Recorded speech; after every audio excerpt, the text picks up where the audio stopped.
la parte biológica, la parte genética, esa afectada también te quema, ¿no? Y las radiaciones, por eso que, bueno, los rayos X, si bien es cierto, tienen menor energía, tampoco no es algo que tú tienes que estar expuesto siempre, ¿no? Puedes estar expuesto, pero hay tiempo respectivo, ¿no? O sea, que cuando te sacan una placa de rayos X, normal, ¿no? Como tú lo vas a hacer de repente al año una vez o al año dos veces, no pasa nada, pero las personas que trabajan en ese ambiente, ellos sí se tienen que proteger porque están en una zona donde hay radiación. Ahí es el problema, ¿no?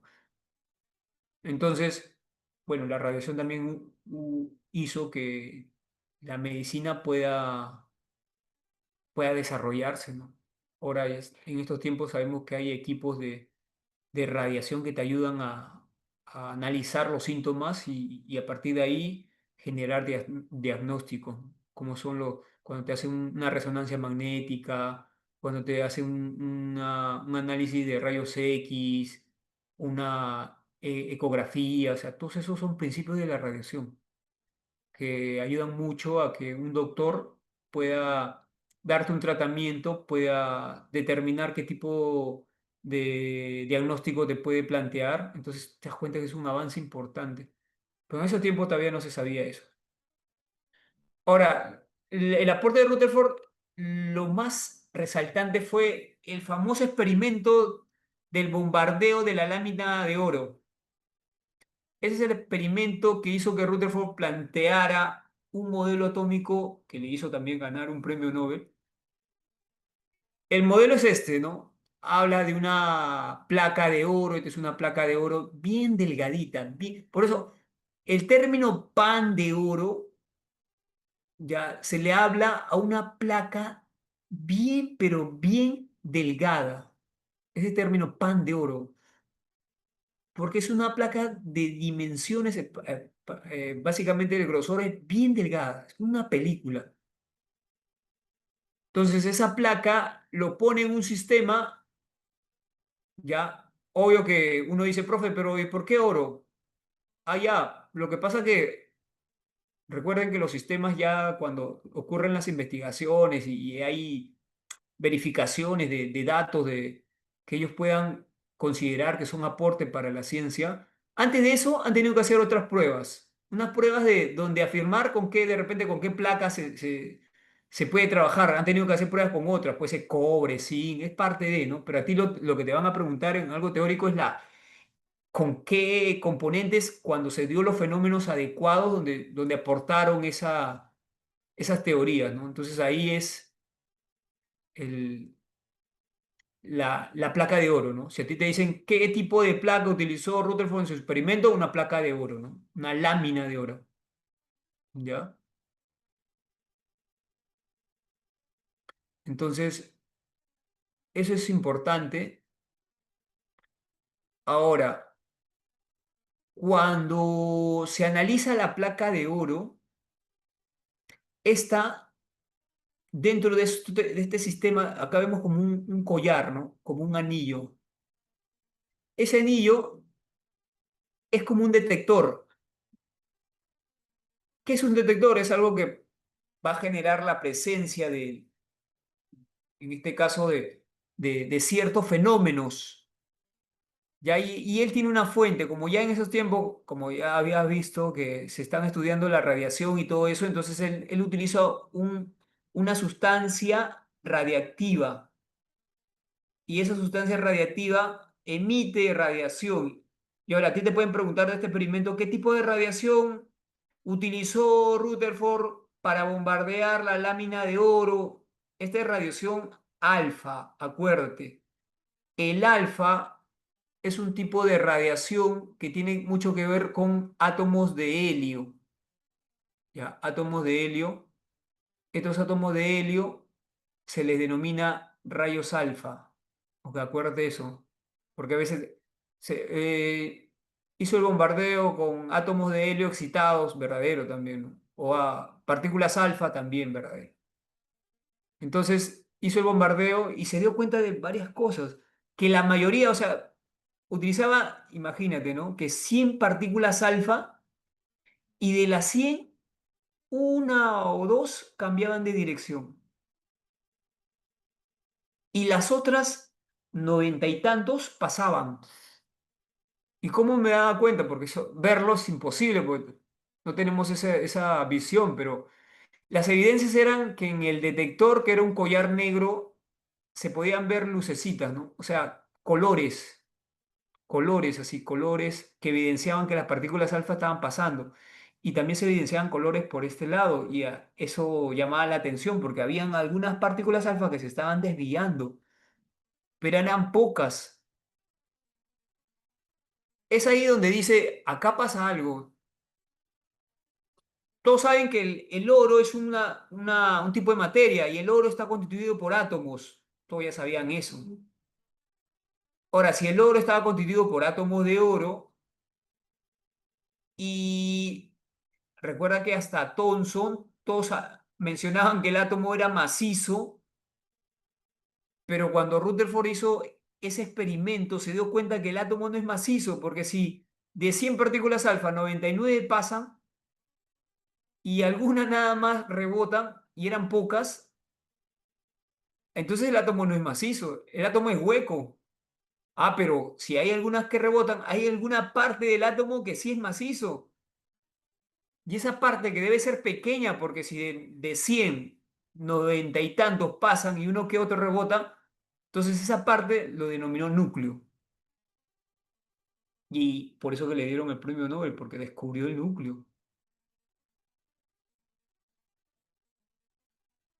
Claro, como te digo, ¿no? En las pruebas de emplear este sistema, Rutherford tuvo que hacer muchos ensayos previos para saber qué radiación utilizar, qué placa utilizar, pero vayamos a qué es lo que te van a preguntar. A ti te van a preguntar el experimento donde se dio los fenómenos adecuados para tener la data que ayudó a poder demostrar la existencia del núcleo. Así que por esa parte no se vayan por la tangente, ¿no? No quieren saber más, profe, pero también si utilizó otro tipo de radiaciones, sí está bien, pero lo que le resultó fueron con partículas alfa, ¿ok? Y lo que resultó fue empleando la lámina de oro. A eso tienen que llegar, ¿no? Ustedes tienen que verificar la teoría correcta, ¿no? Si bien es cierto, se hicieron varias prácticas, pero la correcta, la que generó los datos experimentales que llegaron a demostrar la existencia de núcleos, son este sistema, ¿no? ¿Ok? Este sistema.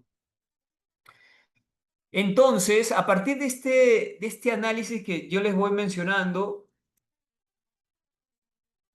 claro, el wifi también es un tipo de radiación, o sea, el Bluetooth, el infrarrojo, los radios eh, de este sistema de los hornos de microondas, el sonido, las ondas AM, FM, todo es radiación, ¿no? Todo es radiación.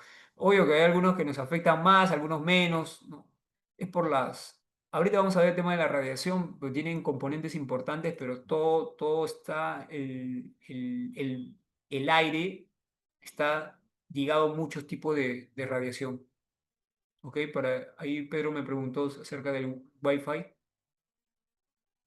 Ya, entonces, en base a este estudio, Rutherford planteó sus ideas, tuvo que plasmar sus ideas, porque a partir del estudio, donde demostró que el átomo necesariamente tenía una parte pequeña, al cual denominó núcleo, por esa experiencia que consideraba que de 100 partículas alfa, pocas, uno o dos rebotaban y la mayoría pasaba, entonces ya habló de un núcleo. Entonces, plasmó sus ideas, luego de anotar y observar y analizar, planteó sus ideas.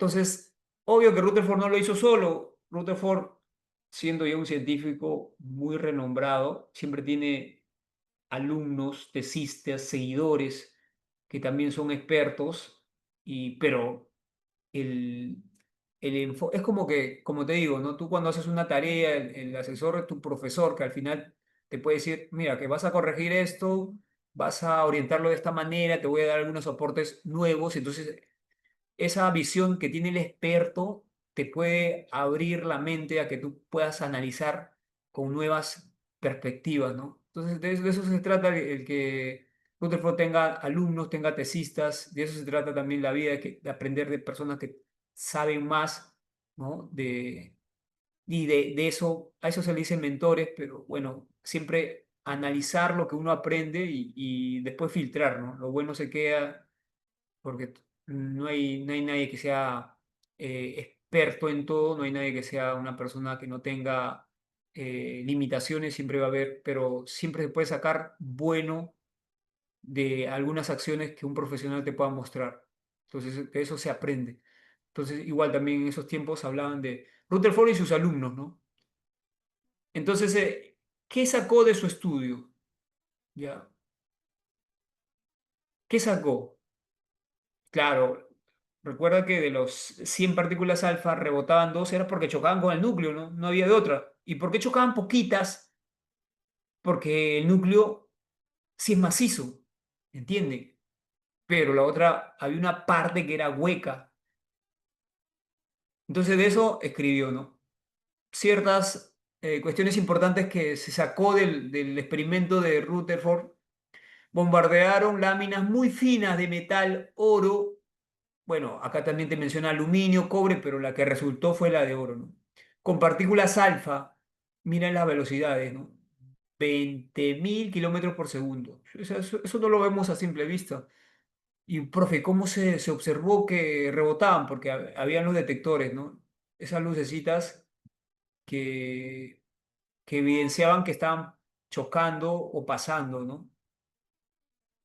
La mayoría de los rayos alfa no se desviaban, eso también lo hacen en menos de 1 grado, algunos hasta 90, o sea, habían pocas que se desviaban, pero esa desviación era un indicio que estaban chocando con el núcleo.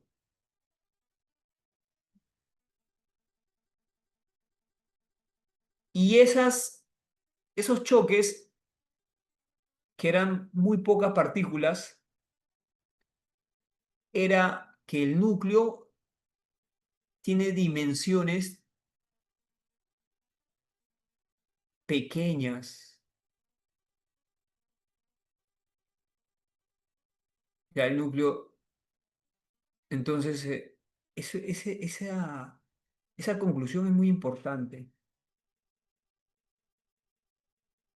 O sea, ese cambio de ángulo de las partículas alfa era una evidencia que había un núcleo bien pequeño.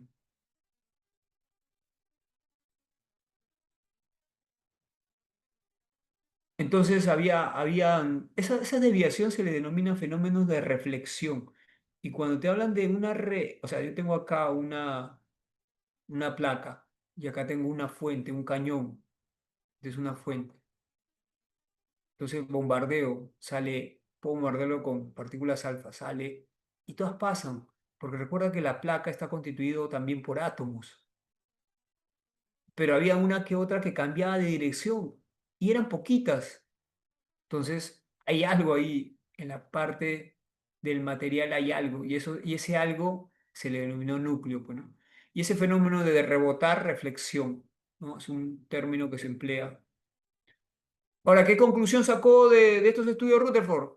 La primera conclusión, los átomos son fundamentalmente vacíos, por eso yo te decía, el átomo es hueco,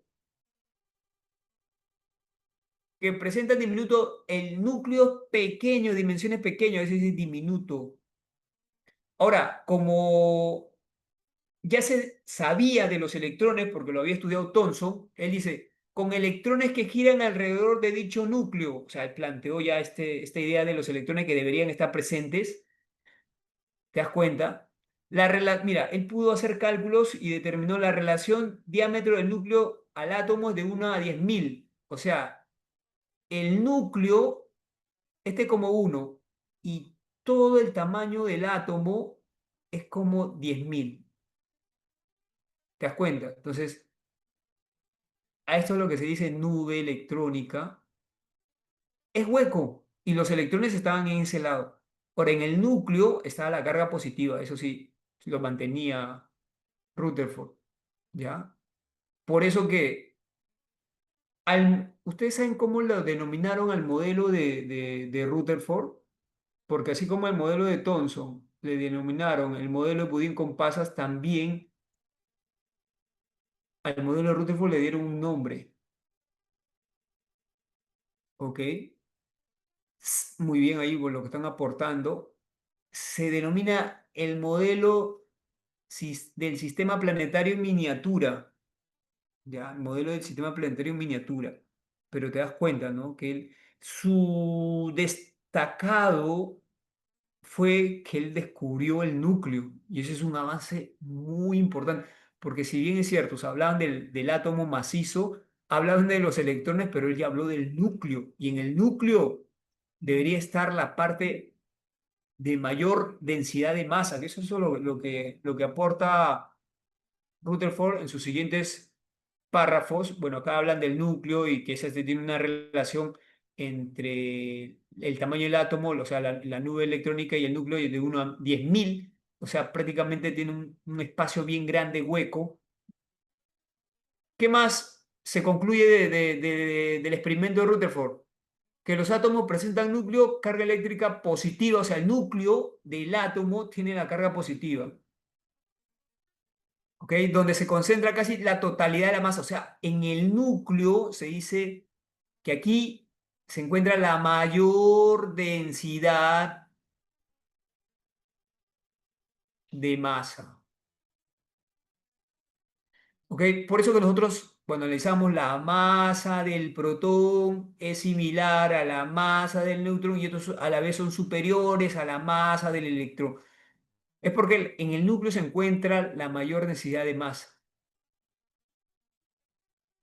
¿Ya? O sea, densidad, ¿qué quiere decir? Que podrá tener un volumen grande, pero la densidad se concentra en el núcleo, que es una parte pequeña, ¿ok?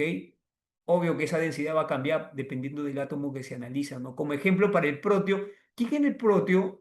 ¿Se acuerdan del proteo? Porque hemos hecho la clase pasada, hemos mencionado al proteo. ¿Quién era el proteo?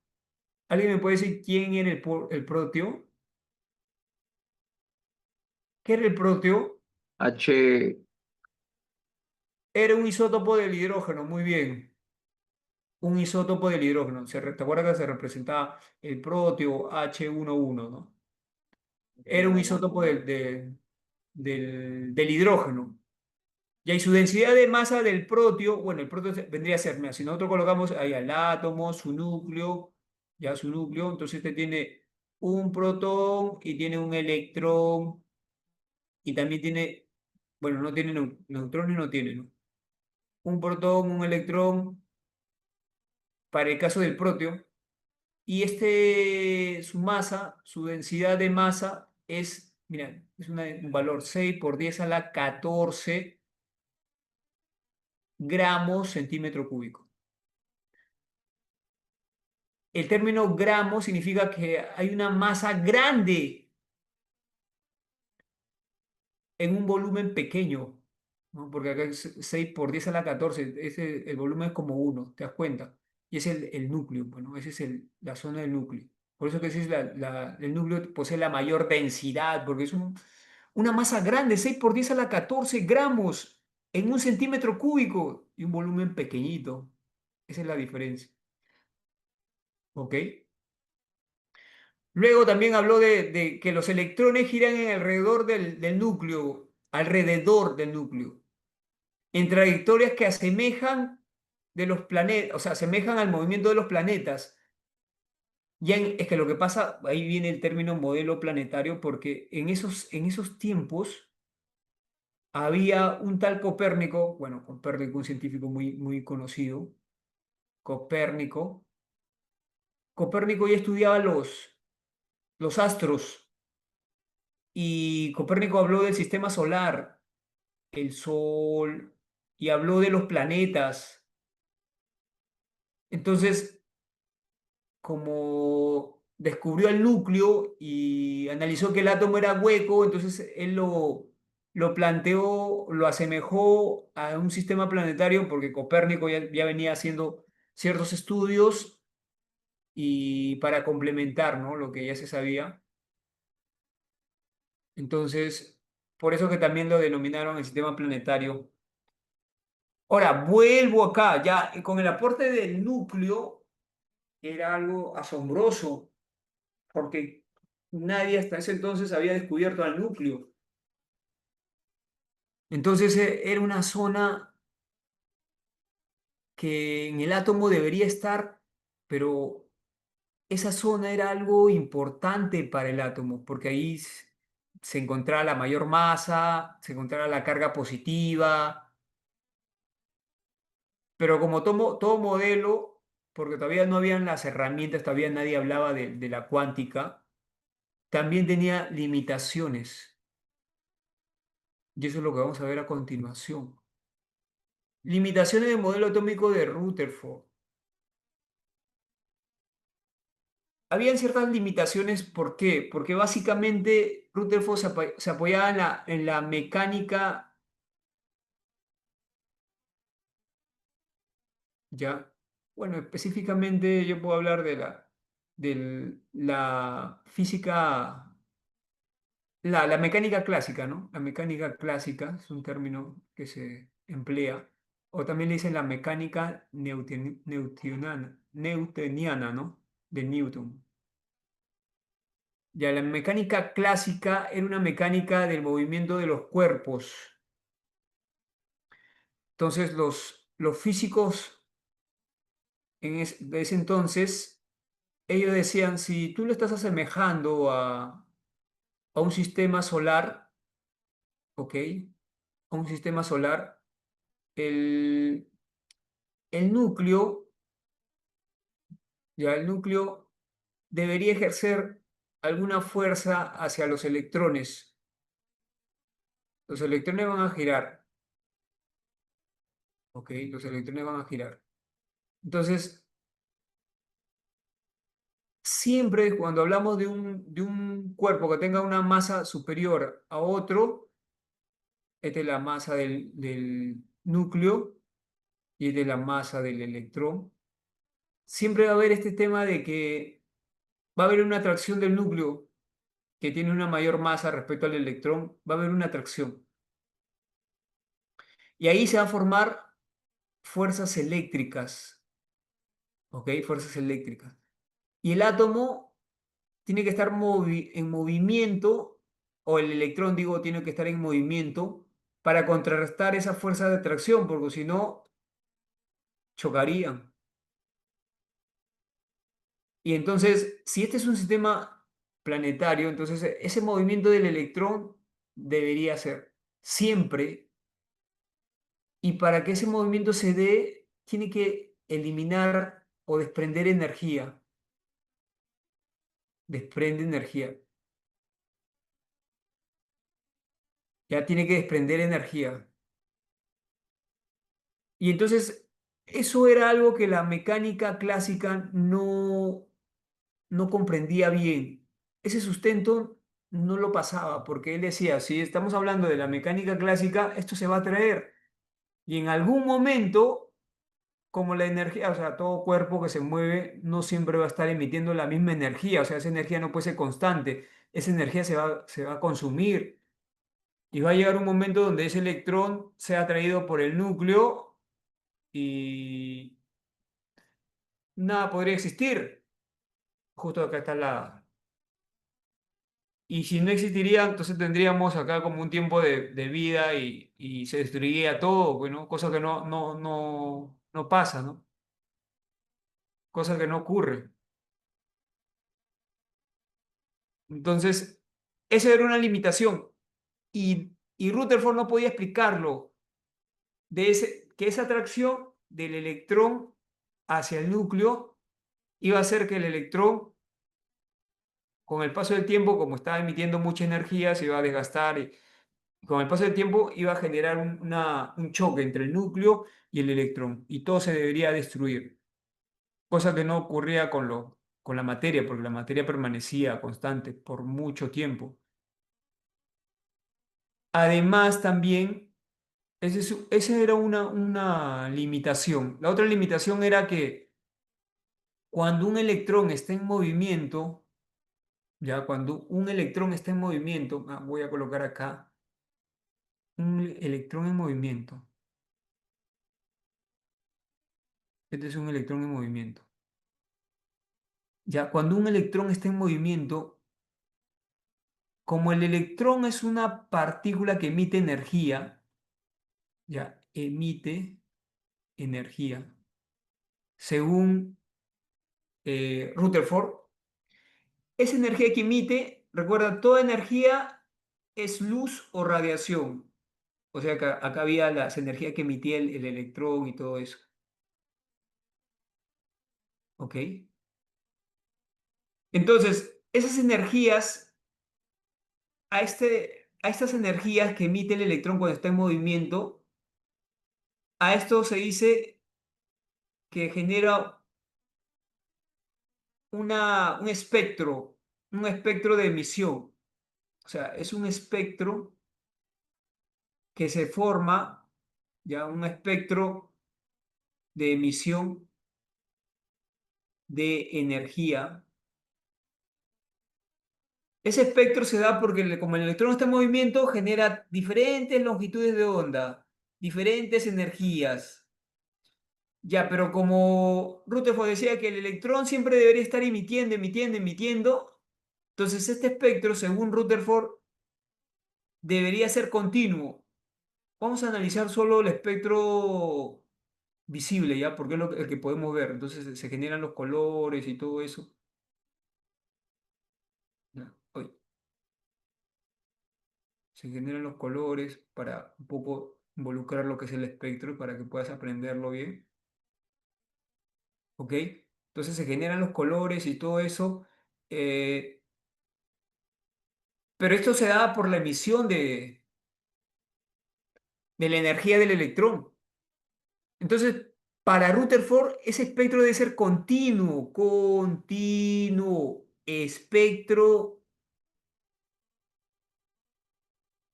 El espectro es una señal de que un electrón en movimiento emite energía, nada más. Entonces, pero cuando analizaban bien la energía que emitía el electrón, observaban que el espectro que se formaba no era continuo, era un espectro discontinuo o de líneas. Eso lo voy a analizar más adelante, pero quiero que vean la diferencia o de líneas. Y esto era algo que no lo podía sustentar Rutherford tampoco, no tenía las herramientas para sustentar, porque cuando hablan del espectro, acá ya está metido la mecánica cuántica. Y en ese entonces todavía la mecánica cuántica no estaba desarrollada. O sea, el espectro continuo no se generaba, ¿ok? Lo que se generaba era un espectro de líneas.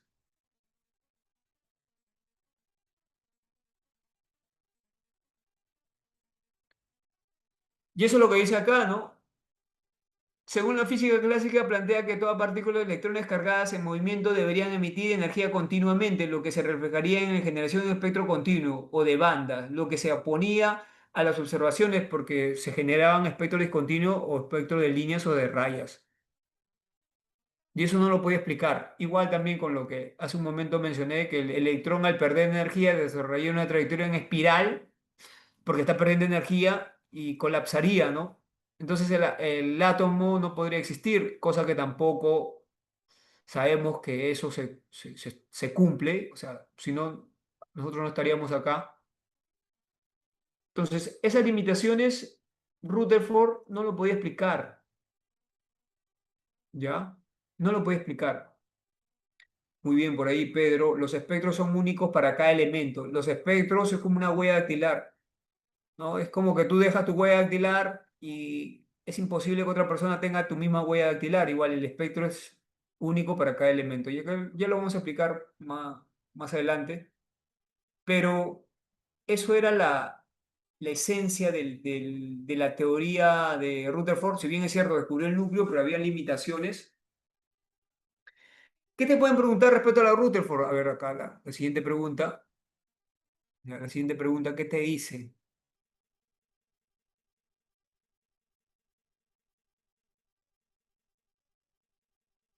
Te dice, al realizar el experimento que lo llevaron a formular su modelo atómico, es incorrecto decir Es incorrecto, ¿ah?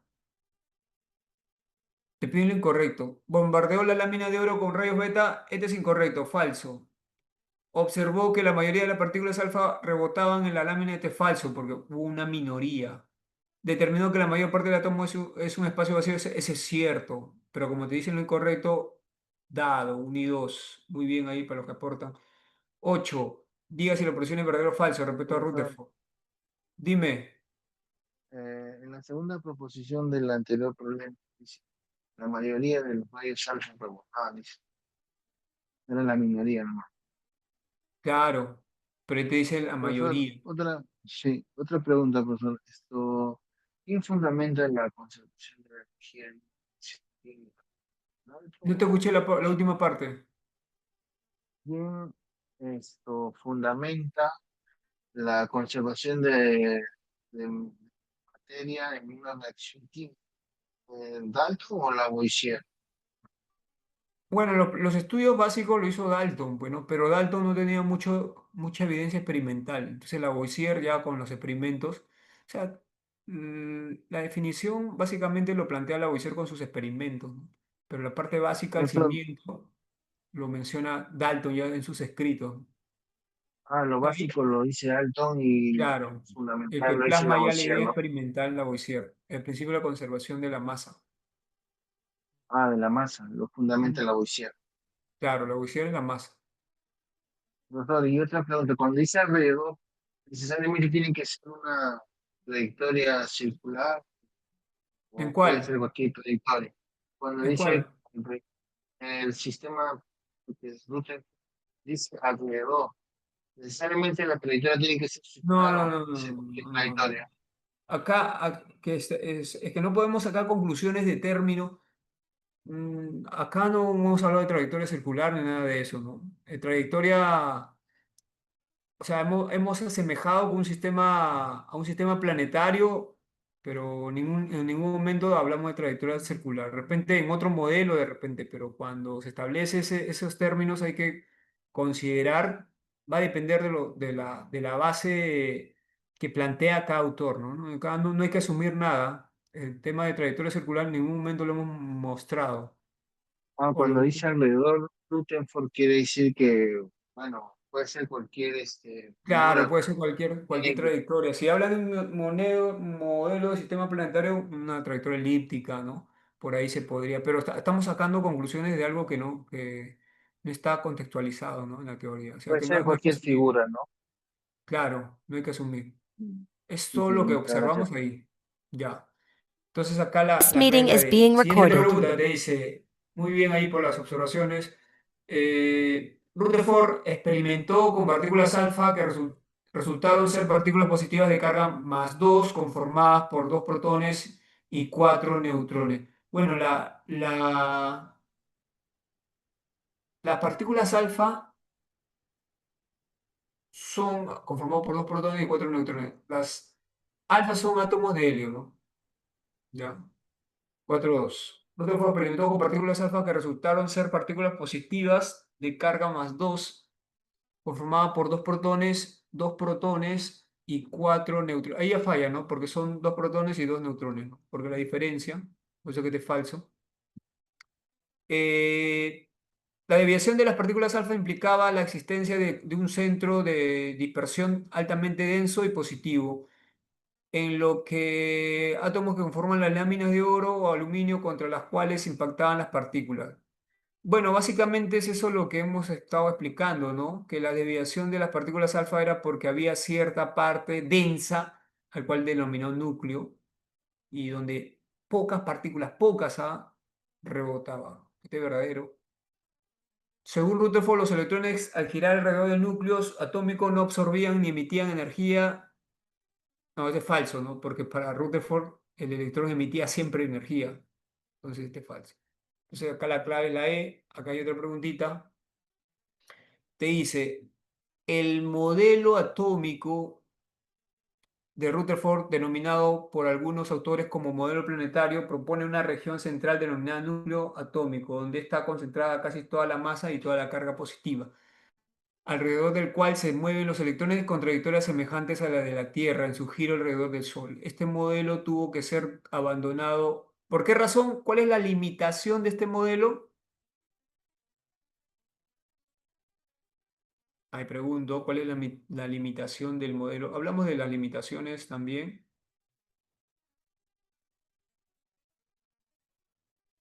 Muy bien, ahí está. La limitación predecía un espectro continuo, no era discontinuo, lo explicamos, ¿no? Lo explicamos. Entonces la A, muy bien ahí, la A. Acá hay otra, te dicen,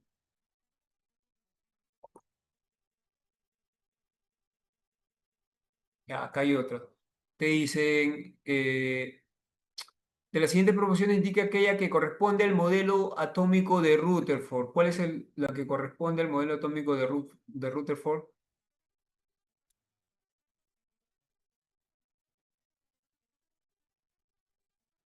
La D, muy bien, por ahí ya están marcando su alternativa. Y vamos a ver, ¿no? ¿Cuál describe? Te dice, a ver, la A, el átomo de hidrógeno consta de un núcleo de carga eléctrica positiva alrededor del cual gira el electrón en niveles energéticos. No, no habla, Rutherford no hablaba de niveles energéticos, o eso se descarga. El electrón solo gira en determinadas órbitas, no hablaba de órbitas tampoco, se descarta. Los orbitales no hablaba de órbitas, se descarta. El átomo consta de un núcleo de carga eléctrica positiva alrededor del cual gira el electrón en trayectoria semejante al de la Tierra en su giro alrededor del Sol. Verdadero, ¿no? Esta es la E, muy bien ahí. La D, digo, la D, la clave. Siguiente, acá, con respecto a los modelos atómicos, indica el valor de verdad de cada producción según corresponda. A ver, algunas preguntas importantes.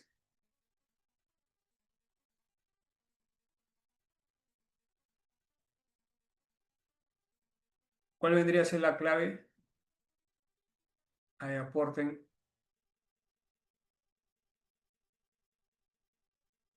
La E, por ahí me menciona Diego, la E me dice, analice.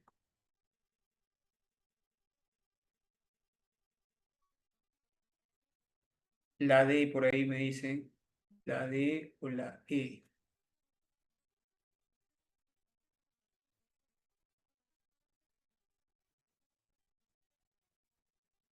Ok. A ver, me dicen acá, a ver, la teoría atómica, vamos a ver acá, de Dalton empleó como base para el cálculo de la masa atómica relativa promedio. Este valor está dado por la media ponderada de las masas de los isótopos. Bueno, Dalton no habló de isótopos, así que falso, ¿no? No tiene nada que ver con los isótopos. Dalton ni sabía que existían los isótopos. De los experimentos de Thomson se concluye que los rayos catódicos están constituidos por ondas electromagnéticas de alta energía.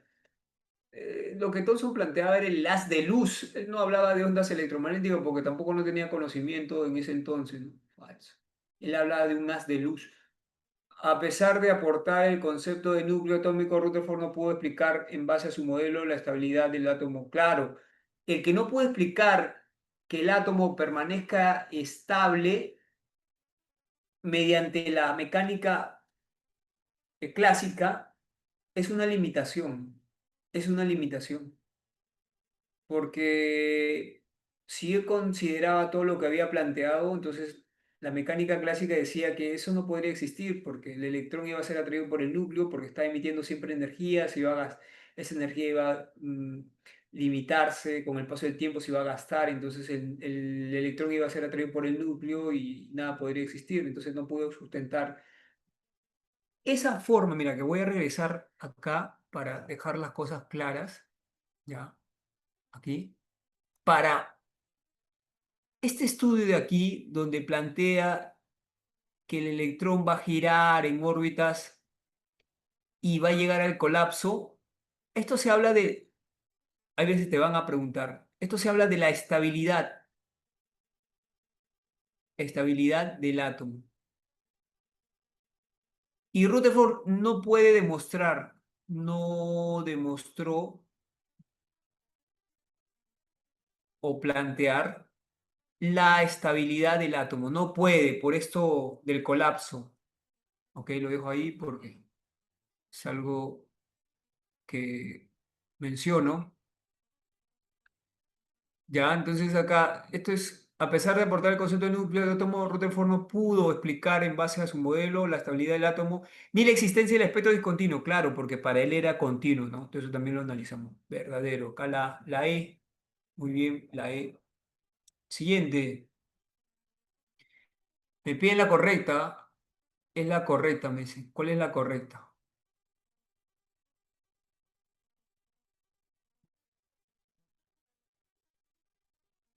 A ver, aporte.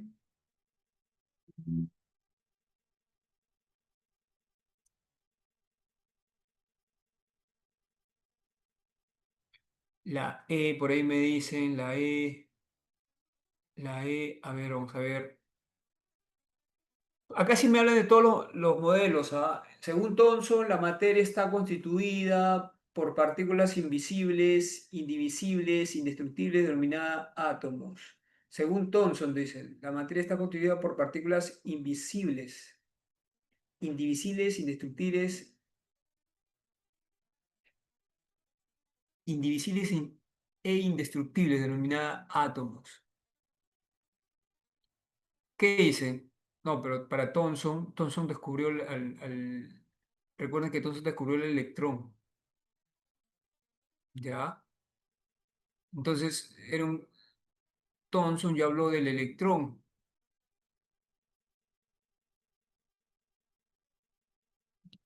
Y acá te dice, pero estos términos de invisibles, indivisible, indestructible, lo planteó Dalton, pues, ¿no? Ya, según Thomson, la materia está constituida por partículas invisibles, indivisibles, indestructibles, denominado átomo. Bueno, eso lo planteó Dalton, ¿no? Thomson habló del electrón, que era un componente que estaba presente en la... No, este no puede ser, este es de Dalton. La teoría atómica de Dalton proponía la existencia del isótopo. No, Dalton no sabía que existía, ¿no? Él tampoco. Según Rutherford, los átomos tienen un núcleo alrededor del cual los electrones se mueven en órbitas orbitales. No, no habló ni de orbitales, nada de eso, ¿no? Entonces puede ser falso. Rutherford basó su modelo atómico en la existencia de neutrones, no tiene nada que ver, ¿no? Basó en las partículas alfa, ¿no? Thomson, al estudiar los rayos catódicos, los identificó como partículas materiales con carga negativa, los que luego le denominaron electrollaves, y está verdadero. O sea, Thomson descubrió las partículas negativas que luego le nombraron electrones. Muy bien ahí con los que están marcando, no se queden solo con el pensamiento, analicen. Siguiente problema. Científicos como Dalton, Thomson, Rutherford y muchos otros más dieron un aporte valioso en el estudio de la materia planteando varias teorías atómicas. Con respecto a estas teorías, se indica la alternativa. Te piden la correcta. Te piden la correcta.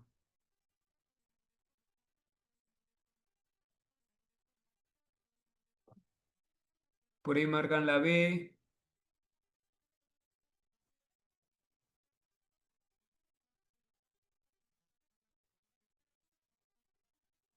Y ahí te piden la correcta. Dice, Dalton propuso que todos los protones de un elemento son idénticos en propiedades como masa y volumen. No, Dalton no planteó eso, ¿no? Habló de los átomos, no de los protones. No sabía ni que existían protones. Thomson, al trabajar con los rayos catódicos, determinó la relación entre la carga y la masa del átomo. No, del átomo, del electrón. Del electrón, no del átomo, del electrón. Falso. Dalton fue el primero en proponer la existencia de los... No sabía, falso. Thomson planteó un modelo atómico que consta de una esfera de carga negativa. Ese es falso, carga positiva. Rutherford, con experimento de dispersión de partículas de alfa, sostuvo que el átomo presenta un núcleo atómico de carga positiva. Eso es lo que hizo Rutherford, determinó el núcleo, la E. ¿Ok? La E. Muy bien ahí con los que marcaron la E. Pero ya saben, no del átomo, carga, masa del electrón. ¿Ok? Profesor, Dime. una carga con velocidad no se le toma solo una. como aceleración. Sí, no te escuché. No, decía que con velocidad no emite radiaciones electromagnéticas, solo una carga con aceleración. No te escuché. A ver, menciónamelo. ¿Aló? ¿Me escucha ahora? Sí, ya, a ver, dime. Decía que una carga con velocidad no emite radiaciones electromagnéticas, solo una carga con aceleración, ¿no? Mm, mira, estamos hablando de una carga como el electrón, pero debes entender que el electrón se encuentra en el átomo, ¿me entiendes? Entonces, dentro si hablamos del electrón, porque nosotros estamos ampliando analizando la radiación en base al electrón, y el electrón, como es una partícula con carga, este va a depender de su entorno, y su entorno es el átomo. Entonces, el electrón puede emitir energía siempre y cuando no se encuentren en ciertos lugares denominados los famosos niveles de energía, ¿no? Que eso ya lo vamos a analizar. Ahora, si me quieres hablar de la Eso no es física, verdadero. de la carga y todo eso, es que va a depender de qué tipo de materia estemos analizando, pues, ¿no? Si es una carga con velocidad, como puede ser, no sé, partículas alfa con velocidad, entonces esas van a emitir radiación, van a emitir radiación. Así sea con velocidad, recuerda que la velocidad y la aceleración se complementan. ¿No? Pero ahora, si nosotros lo llevamos siempre, el hablar de velocidad constante es hablar de un sistema relativo, ¿no?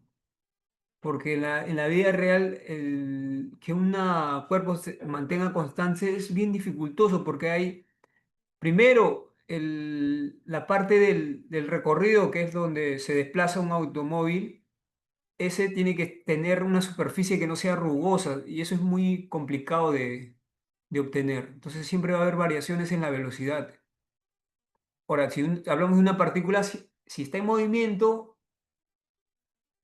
básicamente que está en movimiento, o sea, con velocidades que fluctúan, y eso se dice que va a tener una aceleración, ese va a emitir radiación, pues.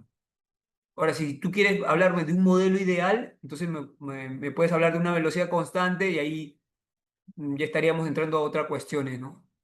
Ahora, nosotros analizamos electrones y tú básate en que un electrón, si está en movimiento, va a depender, ¿no? Si este está de un nivel a otro, va a emitir o va a absorber energía. Si se encuentra en un nivel específico, no va a emitir ni absorber energía. Pero estamos analizando electrones, ¿no? ¿Ok?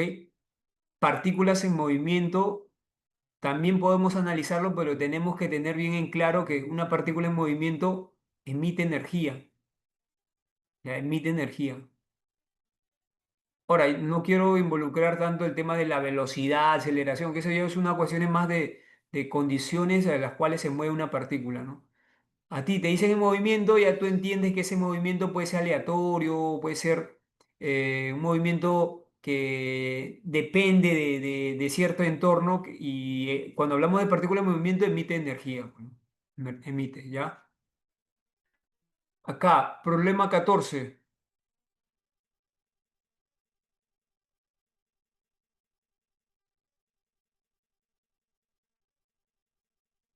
Seguimos hablando del modelo de Rutherford.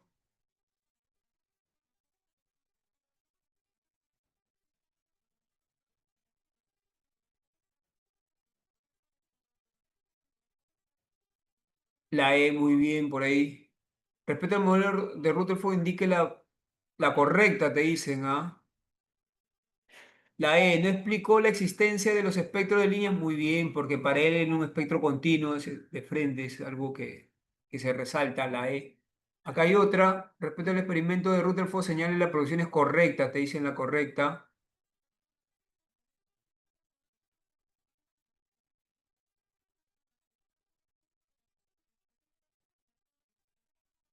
Te piden acá la correcta.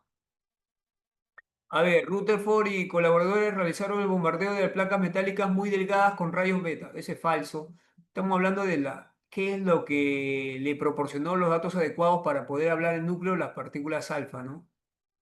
Es falso. La desviación de algunas partículas alfa, una de cada 10.000 en sentido opuesto, reflexión, llevó a concluir Rutherford que el átomo debía tener un núcleo positivo y sumamente denso, verdadero.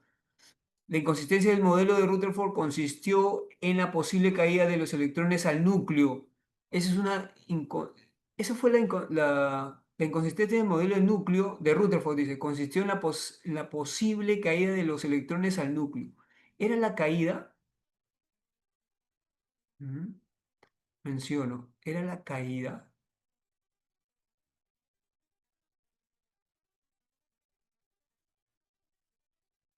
No, profe, era la estabilidad. Dime. Falso. Era la Falso, ¿no? estabilidad. Lleva Falso. colapso. Colapso, ¿no? Colapso. Raíz a la Dice física que, clásica. claro, el término colapso no era que el electrón se iba a caer, ¿no? Un colapso, porque el electrón, esa trayectoria iba a generar una atracción con el átomo, un colapso. La 2 acá porque me piden lo correcto, la 2.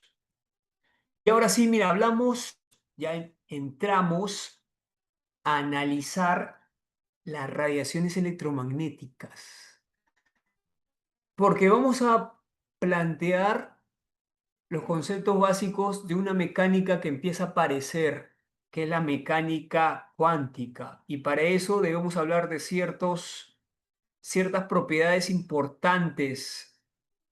Las radiaciones electromagnéticas son energía que está en movimiento. A esas energías se le dicen, ¿por qué se dicen electromagnética? Porque están constituidas por dos tipos de fenómenos: los fenómenos eléctricos y los fenómenos magnéticos.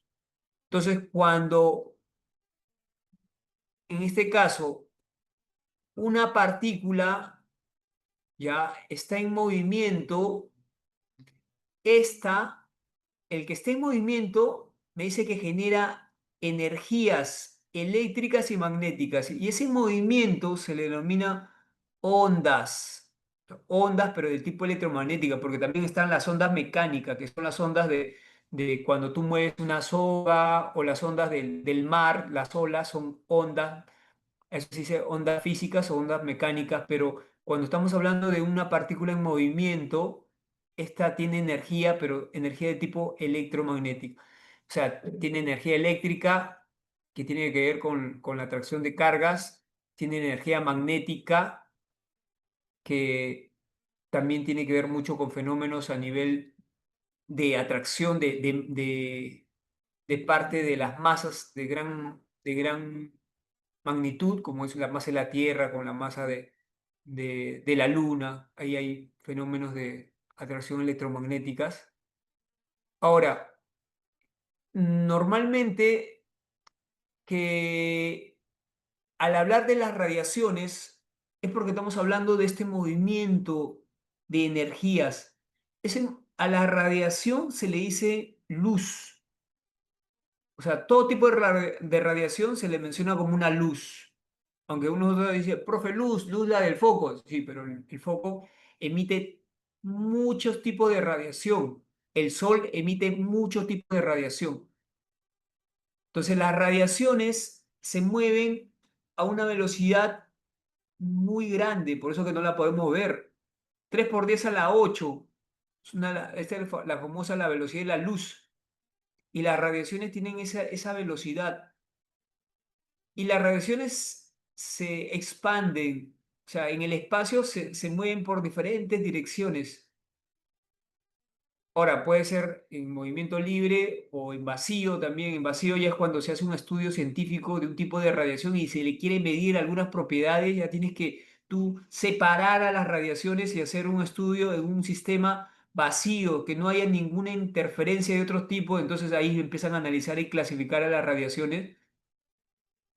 Pero estas radiaciones se componen de dos campos, ¿no? El campo eléctrico y el campo magnético. Por eso se dice radiaciones electromagnéticas o el famoso REM. Esas direcciones del campo eléctrico y magnético deben ser direcciones perpendiculares, ¿no? Eso ya está establecido por la misma física. y las radiaciones se propagan transportando energía de un lugar a otro, transportan energía, ¿no? Y ese de transportar energía es base, porque ¿cómo llega el sonido? ¿Ya? ¿Cómo llega el sonido de radio, de la televisión, de un lugar a otro? Porque se transporta energía, ¿ok? Y ese transporte de energía involucra que la radiación es un fenómeno que dentro de su acción es el transporte de energía, ¿no? Dentro de su propagación es el transporte de energía. Ahora, la radiación es algo muy importante porque para hablar de radiación, este debe tener ciertas características, ¿ya? Ciertas características. Características como una de ellas, una radiación para clasificarla como radiación, tiene que tener ciertas características. Y unas características, una de ellas es la longitud de onda. La longitud de onda es la distancia, ¿no? Esta es una onda, tiene el perfil de una onda, ¿no? Que es energía que se está propagando. Pero la longitud de onda es la distancia que comprende por dos ciclos o hemiciclos, ¿ok? Por dos ciclos o hemiciclos. Entonces, esto también tiene un cierto nombre, ¿no? Se le dice cresta, se le dice valle, dependiendo de... En el caso si están hacia arriba, se le habla de cresta, ¿no? Según una longitud de onda, es la distancia entre dos crestas. Ahora, esto se puede medir en diferentes longitudes, ¿no? Longitudes de kilómetros, metros, centímetros, son unidades de medición de longitudes, hasta Armstrong también, ¿ok? Ahora, ¿qué característica más tiene una onda? Para yo hablar de una onda, también voy a hablar de la frecuencia, ¿no? La frecuencia también es una variable, así como la longitud de onda es otra variable, donde se estudia las ondas. La frecuencia es el número de ciclos u ondas contenido en un espacio determinado. O sea, si tú analizas en este espacio cuántas ondas pasan en un ciclo en un determinado tiempo, entonces esa es la frecuencia, ¿ya? La frecuencia es muy importante, ¿ok? Entonces, la unidad de la frecuencia es el hertz, segundos a la menos uno, ¿ok? Entonces, es ahí donde una onda queda caracterizada por la longitud de onda y por la frecuencia, que son dos variables. Cuando te hablan de una onda, lo primero que se analiza es la longitud de onda y la frecuencia. Cuando te hablan de una onda electromagnética. No te llevo a terminar, ¿no? 10 minutos. Ya, entonces, eso es importante, ¿ok? Entonces, acuérdense de eso, porque el que tú sepas clasificar a una onda electromagnética en base a una longitud de onda y una frecuencia es algo que se va a aplicar en otras teorías que vamos a venir analizando. Estamos. Ahora, como hay diferentes tipos de ondas, entonces uno dice, ¿cómo yo clasifico a los diferentes tipos de ondas? Y una forma de clasificar es mediante el espectro. El espectro, el espectro se denomina espectro electromagnético. Esto nos va a mostrar las diferentes ondas electromagnéticas que existen en el universo. Hay diferentes ondas que existen en el universo, ¿no? Bueno, los colores que nosotros apreciamos con nuestra visión, con nuestro ojo, a eso se le dice el espectro visible. Pero no solo existe el espectro visible, sino existe el espectro electromagnético, que es más amplio. Y este espectro electromagnético considera todos los tipos de ondas existentes en el universo, o de repente los que hemos podido descubrir, lo que el ser humano ha podido descubrir. Ahora, las ondas electromagnéticas, hablamos de los rayos gamma, los rayos X, los rayos ultravioletas, los infrarrojos, el espectro visible, microondas, los rayos FM, AM, los radares, o sea, todos esos tipos de fenómenos electromagnéticos están clasificados como un tipo de onda. ¿Y cómo yo los clasifico? Los clasifico en base, ¿ok? Lo voy a clasificar en base a ciertas variables que hace un momento les mencioné. Ahora, yo les pregunto, ¿qué variables define a una onda electromagnética? Pregunto, ¿qué variable define a una onda electromagnética? Ya los mencioné eso. Quiero que me escriban qué variables define a una onda electromagnética. Vamos, por ahí estoy viendo qué variables define a una onda electromagnética. Son dos, la longitud de onda y la frecuencia. La longitud de onda y la frecuencia, muy bien. En base a esas variables yo puedo clasificar a una onda electromagnética. Yo voy a decir, los rayos gamma tienen frecuencia y longitud de onda diferente a los rayos infrarrojos. Los rayos ultravioleta tienen frecuencia y longitud de onda diferente a a la luz visible.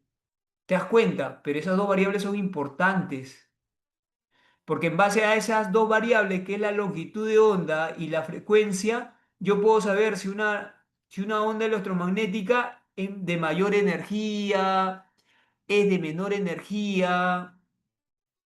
Eso es, la energía está asociado, ya cuando yo hablo de energía en una onda electromagnética, ¿ok? La energía tiene una relación directa con la longitud de onda y con la frecuencia, y eso lo tienen que saber porque se utiliza mucho en los análisis.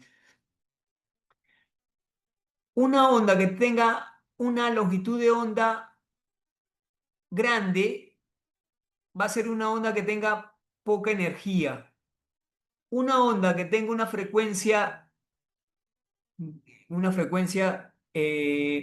dentro del análisis, cuando se analiza la longitud de onda, mientras mayor sea la longitud de onda, acá lo dice, mientras mayor sea la longitud de onda, la energía de la onda electromagnética va a ser baja. Por eso que a nosotros no nos afectan las ondas de AM, las ondas de FM, porque como tienen longitudes de onda grandes, por eso que tienen poca energía. Y por eso que también, como tienen longitudes de ondas grandes, pueden llegar a diferentes lugares, especialmente la de AM, ¿no? ¿Ok? Pero mientras una onda tenga una frecuencia mayor, va a tener una alta energía. O sea, que la longitud de onda y la frecuencia tienen una relación inversa. La que tiene una longitud de onda grande va a tener una menor frecuencia o viceversa. La que tenga una frecuencia grande va a tener una menor longitud de onda. Por eso que la relación que hay entre la longitud de onda y la frecuencia respecto a la energía es diferente.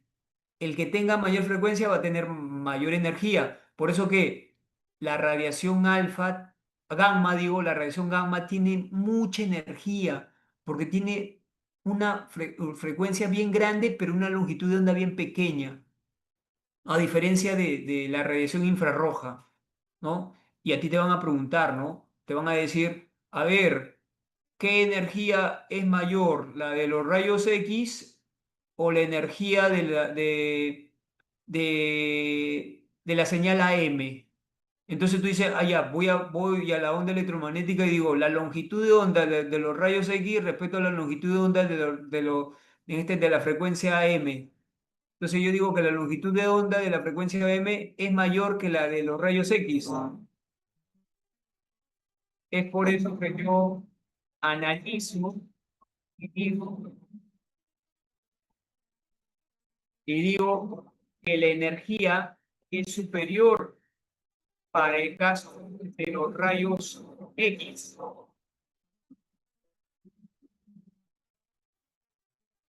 Ya, espera un momento.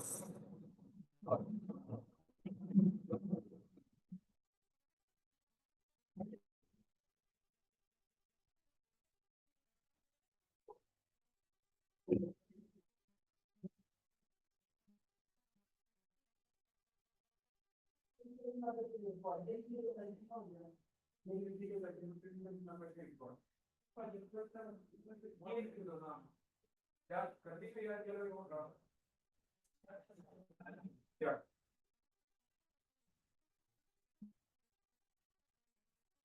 ya, disculpen. Ya, entonces es ahí la importancia de esta clasificación, ¿ok? Ahora, esto te van a preguntar en los temas siguientes, cuando te hablen de Bohr, cuando te hablen de los niveles de energía, siempre hay que tenerlos presentes, ¿ok? Ahora, ese análisis de las ondas electromagnéticas involucra a otros científicos, como el caso de Max Carr, Planck, que son científicos, bueno, en este caso Planck exactamente, son científicos que aportaron mucho a la creación de la mecánica cuántica, ¿no? El término cuanto, que es un concepto que aplica Planck, el cuanto es una unidad de energía. O sea, el cuanto es como un paquete de energía. Recuerda, ya, un paquete de energía. Paquete de energía. No hay que tenerle miedo al cuanto. Y los cuantos conforman, cuando se analiza la luz, que es un tipo de radiación. Planck se dio cuenta que si tú analizas un tipo de radiación, ya un tipo de radiación, acá tengo una fuente, ya una fuente, y esta fuente te da una señal, una luz. Entonces Planck se dio cuenta que la luz se dividía en muchos paquetes de energía. O sea que también demostró que la luz era discontinua. Entonces, los cuantos conforman las radiaciones o la luz, ¿no? Que la luz es un tipo de radiación, ¿ya? Entonces, eso era algo importante para ese entonces, porque nadie se había hablado de esos fenómenos que ocurrían con la radiación, con la luz. Y estos fenómenos ocurrían cuando se analizaban ese tipo de, en este caso, de energías que involucraban fenómenos de incandescencia, ¿no? Cuando se irradiaba materia y todo eso. Ahora, no solo los cimientos de Planck dieron a entender que como la luz era discreta y que esos paquetes de energía involucraban eh, ciertos fenómenos. Los paquetes de energía también se le denominó fotones, ya fotones. Pero también tuvieron que aparecer otros científicos que complementaban eso, ¿no? Apareció también Maxwell y Boltzmann, que, bueno, ellos hicieron estudios con las energías de los cuerpos, hicieron mediciones, aplicaron estadísticas, plantearon hipótesis, y todo eso involucró que el análisis de Planck de ciertos fenómenos a nivel de la radiación, que eran fenómenos electromagnéticos, ciertos fenómenos de emisión, de absorción, puedan ser involucrados en la radiación. Y como eso estamos hablando de energía, entonces empezaron a entender que la energía o la radiación tenía que ser una cantidad finita que se podría analizar en función a los cuantos de energía de Planck. Ahora, no te quiero complicar, no es que esto haya generado cuestiones sencillas, ¿no? Acá hay algo complejo, porque estamos hablando de una nueva mecánica, pero lo, lo directo es que básicamente demuestra, ya demuestra el conocimiento de una ecuación. Un momento, chicos.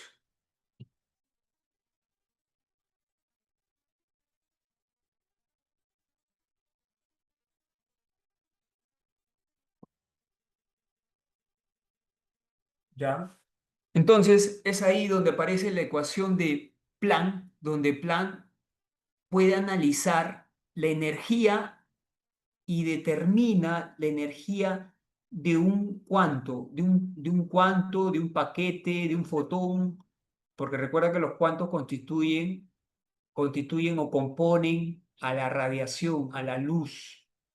Entonces, él, a través de una ecuación, que esta es una ecuación básica importante porque involucra una constante que Planck lo desarrolla en base a sus cálculos, la famosa constante de Planck, pero tiene la capacidad de calcular la energía de un fotón. Esta ecuación es esencial para nuestros análisis. ¿Ok? Esta ecuación es relevante para la mecánica cuántica. ¿Ya?